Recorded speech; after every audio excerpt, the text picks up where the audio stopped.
नमस्कार, अनादि टीवी देख रहे हैं आप। मैं हूं आपके साथ ऋषिका गुप्ता। अब चलिए बुलेटिन की शुरुआत करेंगे इस वक्त की बड़ी खबर के साथ, जहां सीएम धामी के आज कई कार्यक्रम हैं। 10वीं विश्व आयुर्वेद कांग्रेस का शुभारंभ सीएम धामी करेंगे। वहीं 4 दिवसीय ये विश्व आयुर्वेद कांग्रेस देहरादून में होने जा रही है। देहरादून के परेड ग्राउंड में इसका आयोजन होगा।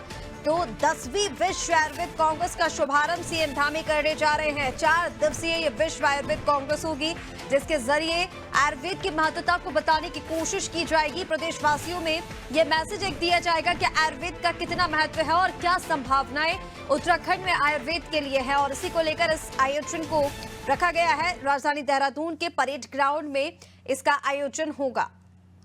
और चलिए इसी पर ज्यादा अपडेट के लिए उत्तराखंड से state bureau head Sonu Singh हमारे साथ जुड़ गए हैं। सोनू, क्या कुछ जानकारी है, किस तरह से इस आयुर्वेद कांग्रेस का शुभारंभ होना है? देखिए ऋषिका, आज देहरादून का जो परेड ग्राउंड है, परेड ग्राउंड में विश्व आयुर्वेद कांग्रेस और आरोग्य एक्सपो का आगाज हो रहा है। और इसका शुभारंभ मुख्यमंत्री और जो केंद्र सरकार के राज्य आयुष मंत्रालय के राज्य मंत्री हैं, वो जो प्रताप राव यादव हैं, वो संयुक्त रूप से इसका शुभारंभ आज दोनों कर रहे हैं। और जो विशिष्ट अतिथि के तौर पर जो उत्तराखंड की मुख्य सचिव है राधा रतूड़ी, और जो सचिव आयुष हैं भारत सरकार के जो आयुष मंत्रालय है उसके वैद्य राजेश कोटेचा, ये इसमें मुख्य रूप से रहेंगे। क्योंकि आज से इसका आगाज हो रहा है और इसमें बड़ी संख्या में विदेशी आयुर्वेद सेक्टर के जो विशेषज्ञ हैं वो इसमें शिरकत कर रहे हैं। और 600 के लगभग जो है वो इसमें शोध पत्र भी जो प्रस्तुत किए जाएंगे। इस दौरान 4 दिवसीय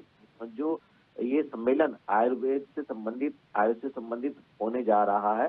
माना ये जा रहा है ऋषिका कि इससे उत्तराखंड में आयुर्वेद को बढ़ावा मिलेगा और उत्तराखंड की आयुर्वेद की जो व्यावसायिक गतिविधि है उनका दायरा बढ़ेगा। और इसके साथ साथ जो विदेशी मेहमान इस 4 दिवसीय सम्मेलन में शामिल होने के लिए यहाँ पहुंच रहे हैं, निश्चित तौर पर न सिर्फ आयुर्वेद के क्षेत्र में उनके अनुभवों का लाभ आने वाले समय में उत्तराखंड को मिलेगा, बल्कि जितने भी विदेशी मेहमान हैं, देश के अलग अलग कोने से 6500 से ज्यादा जो विशेषज्ञ हैं, जो डेलीगेट्स हैं, वो सभी जो है वो उत्तराखंड के खान पान, यहाँ के स्थानीय व्यंजन जो है उनके और इसके साथ साथ उत्तराखंड की संस्कृति से भी रूबरू हो सकेंगे।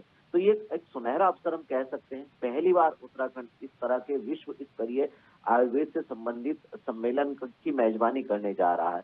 आज जो है उत्तराखंड के इतिहास में एक और अध्याय जुड़ जाएगा। और जब इस पर विदेशी विशेषज्ञ मंथन करेंगे तो निश्चित तौर पर कहीं ना कहीं जो है इसका फायदा आने वाले समय में उत्तराखंड को मिलेगा। 3 दिनों तक इंटरनेशनल असेंबली का आयोजन किया जाएगा। शुरुआती दौर में आयुर्वेद से संबंधित अलग अलग पहलुओं पर सभी वक्ता अपने संबोधन में इसकी बारीकियों पर फोकस करेंगे। और इस दौरान जो है वो 3 दिन ऐसे होंगे जिसमें जो अलग अलग देश के जो डेलीगेट आ रहे हैं, प्रतिनिधि आ रहे हैं यहाँ, उनके लिए एक इंटरनेशनल असेंबली का आयोजन किया जाएगा। तो आप समझ सकते हैं कि कितना महत्वपूर्ण साबित होने जा रहा है ये आयुर्वेद से संबंधित जो विश्व आयुर्वेद कांग्रेस और आरोग्य एक्सपो का आज से जो आगाज हो रहा है। हम उम्मीद यही कर रहे हैं कि आने वाले समय में उत्तराखंड के आयुर्वेद की स्थिति को, यहाँ की जड़ी बूटियों के उत्पादन को न सिर्फ अंतर्राष्ट्रीय स्तर का प्लेटफॉर्म अवेलेबल हो सकेगा, बल्कि इसकी जो जानकारी है वो देश के नहीं दुनिया के कोने कोने तक पहुंच सकेगी। उम्मीद यही की जा रही है कि ये जो आयोजन होने जा रहा है ये आने वाले समय में, भविष्य में एक मील का पत्थर साबित होगा। सोनू, जिस तरह से आपने जानकारी दी, और कहीं ना कहीं इस विश्व आयुर्वेद कांग्रेस के आयोजन से प्रदेश को नई संभावनाएं भी मिलेंगी। और आयुर्वेद को जिस तरह से आगे बढ़ाने का काम किया जा रहा है वो तो काबिल तारीफ है ही, लेकिन उत्तराखंड वासियों को कहीं ना कहीं इस पूरे कार्यक्रम से आयुर्वेद की जो महत्वता है वो समझ में आएगी। फिलहाल तमाम जानकारी के लिए आपका शुक्रिया। बने रहिए हमारे साथ। तो आपको बता दें, मुख्यमंत्री पुष्कर सिंह धामी के आज कई कार्यक्रम हैं और उन्हीं में से एक है विश्व आयुर्वेद कांग्रेस, जिसका शुभारंभ सीएम धामी करने वाले हैं। देहरादून के परेड ग्राउंड में इसका आयोजन होने वाला है।